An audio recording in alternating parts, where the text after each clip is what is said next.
Alright guys, so I kind of thought it'd be fun to do an Amphibia Superman, or rather Supergirl AU. I thought I haven't really done a lot of Amphibia stuff as of late, and I was like, you know what? I will fix that with this pretty fun AU I thought up last night, and I thought I would share it all with you guys. So this story basically is very much follows the same story as Superman. You know, Krypton is dying, and in this continuity, Laura and Jor-El have a daughter instead of a son, which is Kara. So in this, Kara is shot off into space. However, there were two other families that also shot there, who also managed to copy Jor-El's rocket schematics and also saved their children. It was in this continuity, yes, two other families, like, they were like, when Jor-El was talking about how the planet was dying, two other families were like, okay, we're with you, and maybe we could. And Jor-El was like, listen, we're not going to be able to save it's obvious the council doesn't want to do anything. Maybe it's possible we can save our what's little of our generation and shoot them off into space and make sure they're safe. Well, the other two people who listened were the House of Wu, which is Marcy's family, which are Kryptonians in this story, and you have the House of Zod, which are trying to save their daughter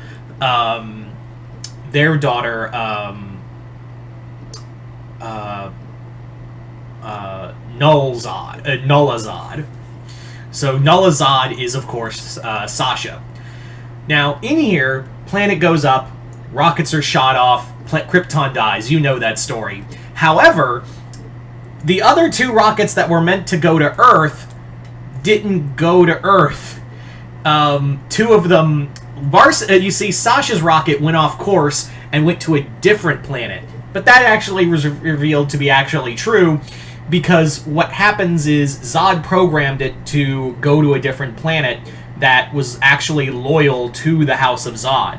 Turns out, in this continuity, Grimes and the other Toads are like a race of aliens that encountered Kryptonians eons ago and were actually enamored by the House of Zod. So when the world was dying, Zod reached out to Grime and said, I'm sending you my child, make sure the House of Zod survives, and make sure it's one of being a conqueror. And Grimes was like, okay, Scout's honor. As for Marcy, things did not turn out good for her, because for her, Marcy was found and taken by Brainiac. Yeah, she was taken by Brainiac. Again, it does kind of take that idea I had for Supergirl in the Superman Avatar story, but I was like, it fits so... like, her being taken by Brainiac kind of is, like, that would be an option that would happen. So, so Marcy was taken by Brainiac. Meanwhile, Anne, she lands in Kansas, but instead of being found by the Kents, she's found by their neighbors, the Planners, who are human in this story. So, Hop Pop, as he's called, or Hops, by John, he finds the baby, and he's like, alien, weird. But Sprig and Polly are like, oh, can we keep her? It'll be like having a big sister around the house. And yeah, that's what happens, because Hop Pops is like, oh good, another mouth to feed. I am so happy. Meanwhile, Sasha lands on this other planet, which this planet turns out to be Warworld. So the planet she lands on is Warworld, and Grimes tries to hide her from Mongol, but Mongol's like, nah, mine. So Mongol takes Sasha and makes her into his finest warrior, his champion. Meanwhile, poor Marcy has been abducted by Brainiac, and because Brainiac is the one who destroyed Krypton, he has the little bottle city of Kandor, and he's about to put her in there with her family. But then he's like, you know something, I could use you for something else. Like, Brainiac is like, in my ages of travel, I've come to the realization that universe is pretty fucking big. And I kind of need an extra pair of eyes to find planets that... And Brainiac laments, like, there are so many worlds where I go to a world, and I'm like, this place sucks, I'm just going to destroy it. And maybe there's something there. So I'm going to have my own little person as my own little scout, so I can go and see what planets are worth my time, and which ones are not. So he experiments on Marcy, and more or less makes her like his herald, his cyborg Supergirl. So yeah. So now we cut to the future. And in here, Anne is starting to learn about her powers, how she came to Earth, and Hop Pop is like, one day the world is going to need you, and it would be selfish of me of trying to hide you. You are going to change this world, and I can't wait to see what you'll become. And no, Hop Pop is not going to go the way of Kevin Costner and get sucked up into a tornado. He's just like, yeah, you have all this power, I don't know what it is, but what I do know is that this is meant for something more. So you have to go somewhere where people will see you and not fear you. It's also Sprig and Polly who also help make the Supergirl costume. So as Supergirl, she travels to Metropolis and presents herself as the Supergirl to the people of Metropolis. And yeah, people are already like, this is a little sus. But Anne proceeds to show herself to the world and show that she can be a force for good. And it's not too long until the Earth gets a message from across, like, more or less they get a message, and it basically says, people of Earth, I am Brainiac, and I am on my way to Earth right now. But I will send my herald first so it can begin the transaction process sooner. Now, at this same time, as Marcy is on her way as the cyborg Supergirl, the same time this is going on, Sasha has been given a mission by Mongol. She's grown up in the battle pits, and she doesn't really mind it because she's a Zod. She's a Zod, and is made a general in his in Mongol's Warzone army. So she is General Zod. But yeah, Mongol's like, look, I have a special mission for you, my general. We've gotten reports that there have been sightings of a super woman like you on the little planet of Earth. I want you to go there and bring her here, or if that fails, kill her, because I don't need that I don't need that negativity in my life right now. So Sasha goes to Earth and takes on the identity of Sasha Waybright to hide incognito in order to better understand what's going on, because she doesn't know about Marcy and Brainiac on their way. So by this time, when Supergirl is preparing to get ready for a fight with Marcy, about this time, Marcy arrives and she says, "People of Earth, I am referred to as Marcy."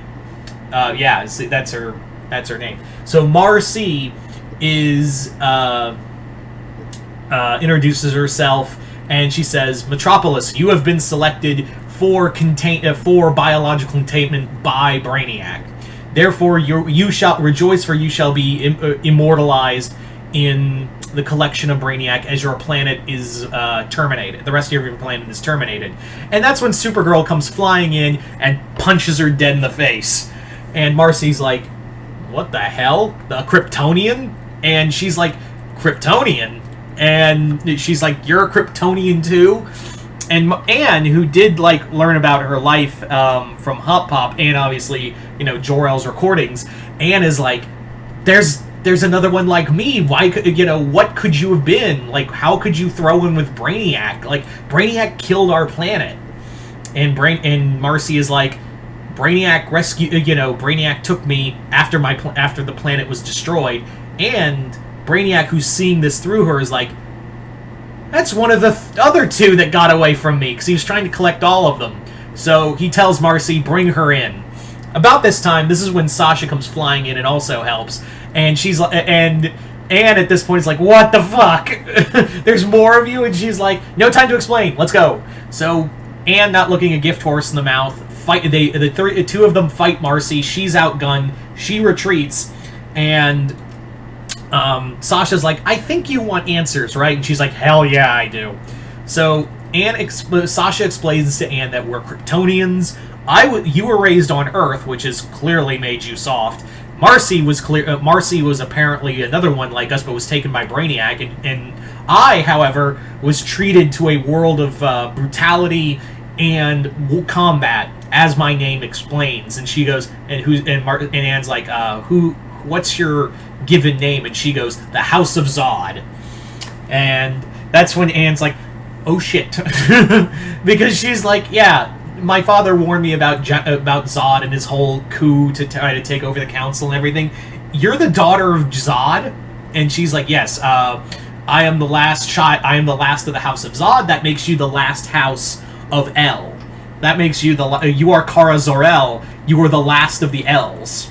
And I am the last of the Zods. We don't need to fight. You can just come back to me with Warworld, and we could just tear ass across the galaxy. And now that we know that Brainiac's on the way, we can fight him together, and then I can bring Warworld, and the people of Earth can be, can serve under my Lord Mongol. And Anne's like, fuck no. Anne's whole thing is like, fuck to the no.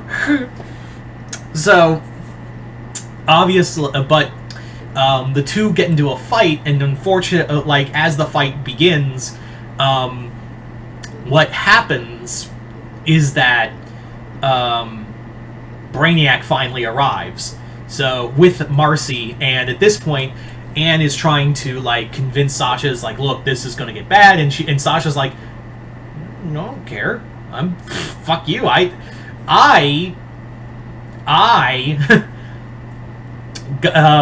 don't need I don't care about this planet. You're the weakling who cares about this planet. So if you think Brainiac is bad, you just wait till Warworld gets here and my master gets and Lord Mongol comes. So she blasts off, leaving Anne alone to fight Marcy and Brainiac. She has to fight her way through them, and this is where she discovers Kandor. She rescues. She goes into Brainiac's ship. She battles Marcy, and from there, the battle just continues until she finds Kandor. She takes it and destroys the ship, and also kills Brainiac, leading to Marcy being, disconnected from Brainiac's hold and leaving her just a cyborg Kryptonian who's now gone into a catatonic state.